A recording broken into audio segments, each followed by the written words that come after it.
Hey, what's up everybody, Mike back with another video. So, it's finally arrived. A lot of you have been asking for another alternative to the GP100 or the CL760. Well, it's finally here. Say hello to the Alfawise X.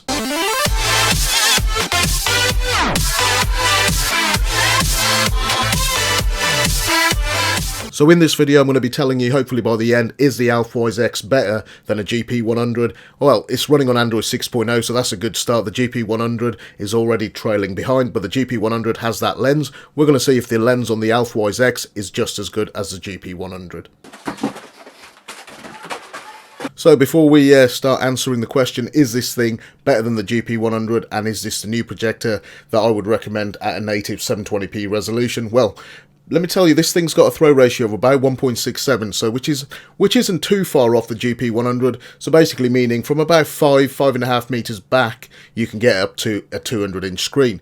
Now the projector, again, as you can see, is very shiny and very reflective. Not a big fan of that, but the GP100 was a culprit for that as well. Now, as far as what's on the front of the projector, you got this really flimsy rubber lens cap, but to be fair, it's there, it works, so I'm not going to penalise it too much. Other than that, you've got the Alfawise logo, and on the right side of the lens there's an IR port. That's it. Now, quickly touching on the actual focus wheel on this, it's big, it's ridged, and honestly it works really well, just like the GP100, and I like the fact that it doesn't protrude past the front of the projector. The keystone correction wheel also is very smooth again. You can't hear it clunking around like some of the other projectors we've seen, so there's no build quality issues whatsoever. Coming around to the left side, you can see quite a few grooves and plenty of venting, and you can quite clearly see that speaker. Now, I believe it's a 4-watt speaker, and this projector does have 2 of them. I might be wrong, it might be a 3-watt, but there's plenty of venting, which I like. Flipping over to the other side, you can see a grooved cutout for airflow.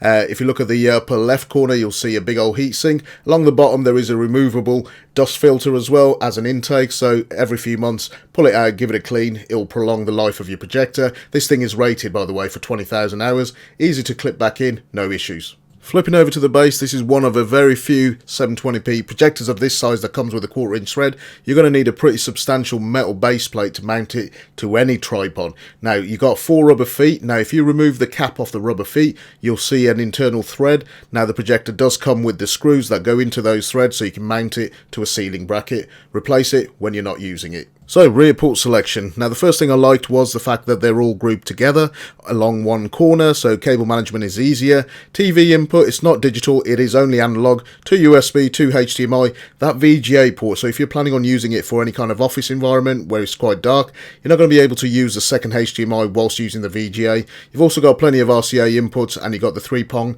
almost like a PC power cable. So, same level as the GP100 in terms of port selection. And in terms of physical buttons, the buttons actually feel really nice. They're clearly marked, they're quite chunky. Exit, submenu, directional keys, enter, power on and off.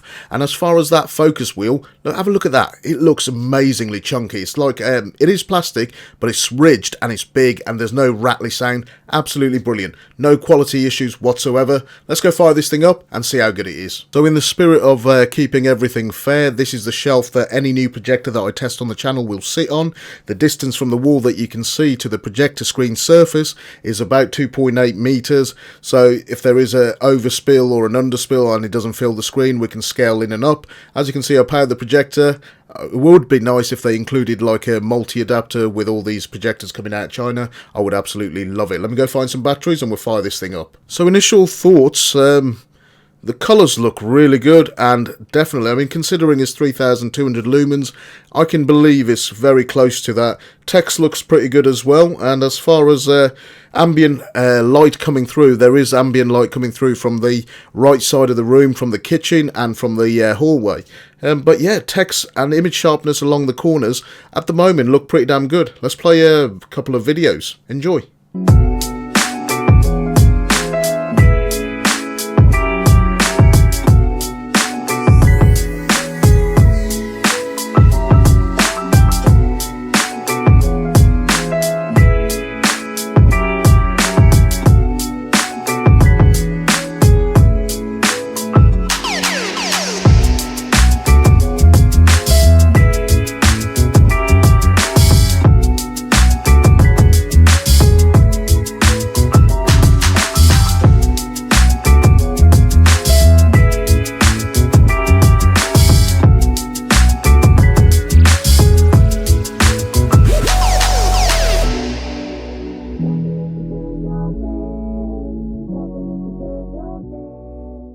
So just briefly touching on the menu experience, this is nothing new. Now because of the Android OS, you're able to change the screen resolution, you can actually pinch in the corners or extend them, and you can rotate. Now as I mentioned, this projector, as you can see, it is running on Android version 6.0, so that was at least a good thing. The Wi-Fi, or the built-in Android Wi-Fi connection, again, had no problems. It wasn't the fastest, but it actually worked, and built-in apps like your Miracast and YouTube, thanks to the Android 6.0, it seems to work pretty easily. Now by no means is it the fastest experience, but all the apps work without crashing very often. So, is the Alfawise X better than the Viva Bright GP100? Well, firstly, it's running on Android 6.0. The built-in Android OS was a lot more stable than the one in the GP100 Android. Overall build quality was fantastic, as well as the image sharpness and brightness.